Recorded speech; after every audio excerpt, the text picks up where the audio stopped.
failure is just when we stop or take a break. I believe failure is when we completely quit, when we quit from going on the right path.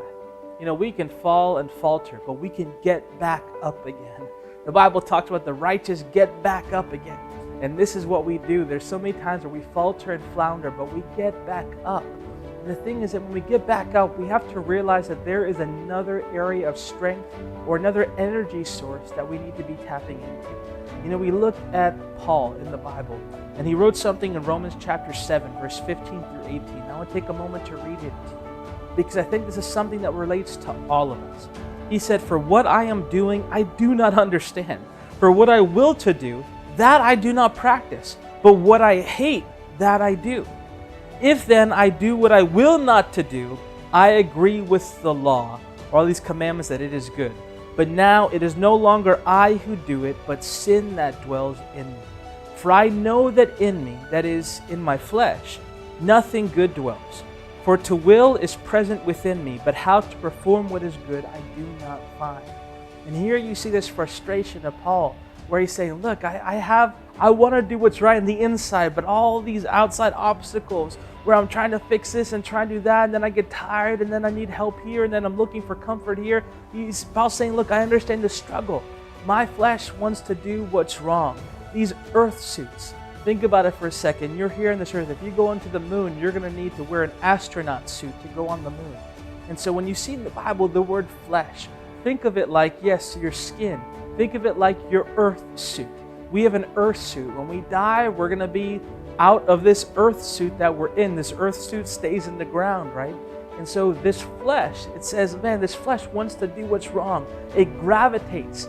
This outfit, this suit that we have on, gravitates to what is wrong. He says, look, but inside of me, I want to do what's right. So Paul understands this frustration very well of trying to do some things. In fact, he was one of the biggest controllers there ever was.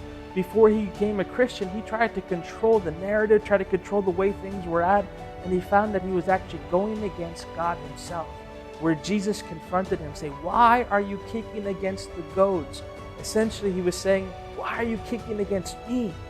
How many of us are doing that? How many of us are kicking against God? Saying, well, I don't think I'm kicking against God. By doing it your way, you are. By saying, I know better, I know what to do, I know how to get it done, we are saying, God, I know better than you. And we do end up kicking against God. See, the root problem in all this is pride. There is pride in all of our lives in some way, shape, or form. And even when we think we got a layer of it, God reveals and say, hey, there's a little more right here. There's a little more right here. And that's frustrating.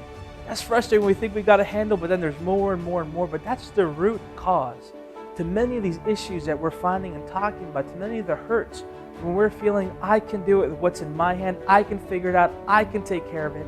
This is the same trap the devil fell into. And it wasn't a trap because he's really the one that originally fell into it and then started setting it for all of us, so that we would be followers of him and follow what he does. He says, I will ascend. I will be higher. And so there's the I wills of Satan when he was an angel, and then he became a fallen angel and became Lucifer, Satan, who we know today, all right, as our enemy. And he's trying to trap us to follow his direction. And pride is one of those traps where we don't even realize we're following the enemy's path. When we're saying, me, I can do this, I can figure it out, I don't need help, I don't need a doctor, I don't need somebody else, we're following the same track of the enemy. And we have to be careful and open our eyes and realize and admit. There's a few things we need to be admitting. But one thing we need to realize is the root cause here is pride.